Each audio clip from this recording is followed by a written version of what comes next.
안녕하세요. 목요일 아침 굿모닝 알티입니다. 혹시 여러분 챗 GPT라는 단어를 들어보셨어요? 챗 GPT. 이게 인공지능인데요. 이게 회사의 프레젠테이션이나 또 발표, 또 이런 여러 가지 논문이나 이런 것들을 다 도와줄 수 있는 그런 인공지능이에요.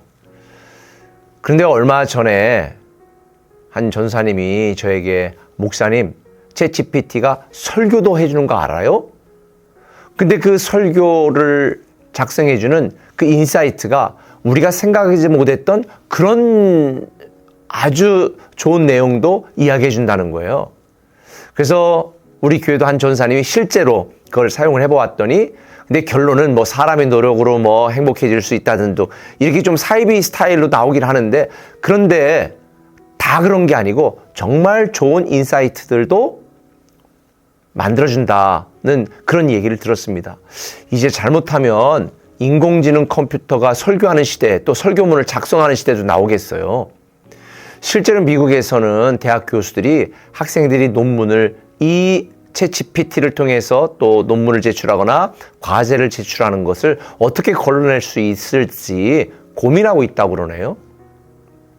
참 우리가 살고 있는 세상은요, 이전에 살던 세상과는 너무나 다른 세상이 되었어요. 제가 언젠가도 소개해드린 것 같은데 제가 미래에 대한 책을 읽으면서 거기에 이런 인상적인 말이 있었습니다. 과거에 우리가 알던 모든 것이 오류가 되는 시대. 너무 무섭지 않아요? 옛날에는 노인들이, 나이 든 사람들이 존경을 받았습니다. 왜냐하면 이 아날로그 시대, 농경사회, 산업사회 속에서 그들이 경험적으로 체득한 많은 지식들이 정말 많은 도움이 되었거든요. 그런데 지금은 나이 든 분들이 젊은 사람들에게 이렇게 하는 거야, 저렇게 하는 거야 라고 이야기하면 안 되는 시대가 되었어요. 그러면 꼰대가 돼버리거든요. 왜냐하면 지금은 방법이 달라진 시대가 아니라 기준이 바뀐 시대가 되었어요. 과거에 내가 알던 경험, 지식들이 다 무가치한 시대, 다는 아니지만 많은 것이 무가치하는 시대가 되었거든요. 그러니까 예전에는 말이야, 나 때는 말이야, 내가 말이야 이런 이야기하면 절대 듣는 마리아가 싫어하는 거 아시죠?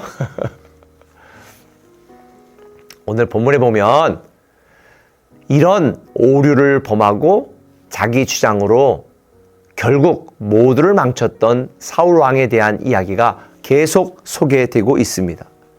근데 저는 여기서 한 가지 의문을 가졌어요. 아니, 사울 왕도 하나님을 알고 하나님을 믿었던 사람인데 대체 왜 이렇게 하나님이 세우신 다윗을 그토록 죽이려고 악착같이 쫓아다니면서 그의 인생 대부분을 허비하고 낭비했을까?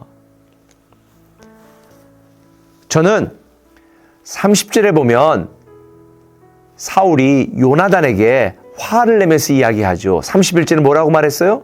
아니, 이새의 아들들, 이 다윗이 땅에 사는 동안은 너와 내 나라가 든든히 서지 못하리라. 그런즉 이제 사람을 보내어 그를 내게로 끌어오라. 그는 죽어야 할 자니라 한지라. 사울 왕이 다윗을 죽이려고 그토록 집요하게 쫓아다녔던 결정적인 이유가 뭐예요? 자기 아들 요나단에게 자기의 왕위를 물려주기 위해서였던 것입니다. 그래서 32절에 요나단이 그의 아버지 사울에게 대답하여 이르되 아니 그가 죽을 일을 무슨 죽을 일을 했습니까? 라고 말대답을 하지요. 대체 그가 행한 게 뭡니까? 그러니까 33절에 사울이 요나단에게 단창을 던져 죽이려고 할 정도로 화를 내는 거예요. 아니, 내가 지금 너를 위하여, 내 왕국을 위하여, 내가 왕이 되도록 만들기 위하여 너의 거침돌이고 경쟁자고 방해자인 다윗을 죽이려고 하는데 이런 이 애비의 마음을 알지 못하고 너가 감히 다윗 편을 들어? 이러고 분노하는 거죠. 인간적으로 생각해 보면 사울 왕은 맞고 요나단은 틀렸습니다. 요나단의 왕위를 생각하고 그의 앞길을 탄탄하기 위하여 정적을 제거하려는 사울 왕이 맞습니다. 그리고 자기 왕위보다 친구의 관계를 더 중요하게 여기는 요나단은 어리석어 보입니다. 그러나 영적으로 보면 사울 왕은 치명적인 잘못을 범하고 있는 것이고 요나단이 맞은 것입니다. 저는 여기에서 오늘날 우리의 모습을 바라봅니다. 아마 여러분들은 여러분 자녀들을 위해서 학원도 보내고 자녀들을 위해서 많은 일을 해가지요. 근데 이걸 꼭 기억하셔야 돼요. 여러분들이 자녀들을 위해서 뭔가 해주고 싶고 물려주고 싶고 가르쳐주고 싶고 세워주고 싶은 모든 것, 그것은 어리석은 일입니다. 그런 행위 자체가 잘못됐다는 게 아닙니다. 그렇게도 하셔야 됩니다. 그러나 그것보다 더 중요한 게 뭘까요? 하나님에 대한 믿음, 하나님을 경외하는 마음, 하나님을 사랑하는 그의 신앙을 물려주는 것이 훨씬 더 중요한 거예요. 보이는 것을 물려주는 것보다 보이지 않는 것을 물려주는 것이 너무 중요한 거예요. 그런데 오늘날 많은 사람들이 사울왕처럼 나를 위하여, 내 가정을 위하여, 내 자식을 위하여 인본주의적으로, 인간적으로 얼마나 노력하고 있습니까? 그것이 꼭 잘못된 것은 아니지만 그것보다 먼저 해야 될 일이 있습니다. 하나님을 사랑하고 하나님을 경외하는 믿음을 물려주십시오. 사울왕은 바로 이것을 실패했기 때문에 그의 인생이 망했습니다. 심지어 자기가 그토록 왕위를 물려주고 싶어 했던 요나단과 그의 자녀들도 다 죽었습니다. 여러분, 최고의 자녀 교육은 신앙 교육입니다. 여러분, 이 땅에서 여러분이 원하는 것 유지하고 얻으려고 노력하지만 그것보다 더 중요한 것은 믿음을 유지하고 믿음을 얻으려고 하는 것입니다. 특별히 자녀 교육에 대하여 여러분들이 오늘 말씀을 드리면요, 이제 여러분들은 자녀에게 공부하라는 말보다 여러분이 기도하는 모습을 보여주시고, 학원 가라는 말보다 교회 가야지 라는 말이 더 중요하고, 여러분들이 돈을 많이 버는 것보다 예배 시간 잘 맞춰서 예배 참석하는 신앙의 모습을 보여주는 것이 정말로 자녀를 위하는 것이고 여러분의 미래를 위한 것입니다.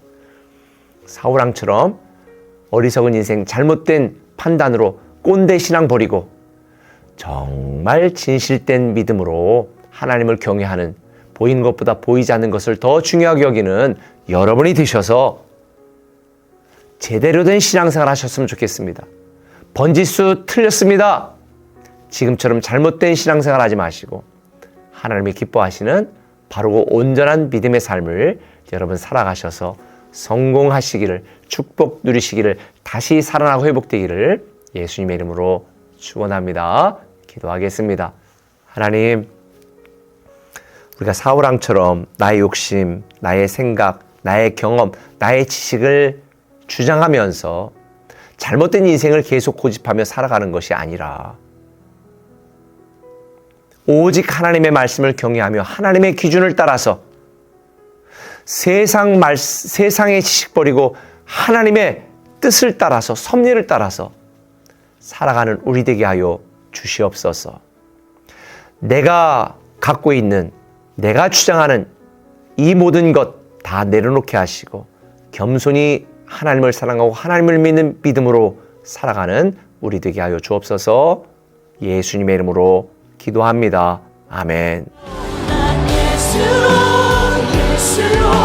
예수로 충만하네 세상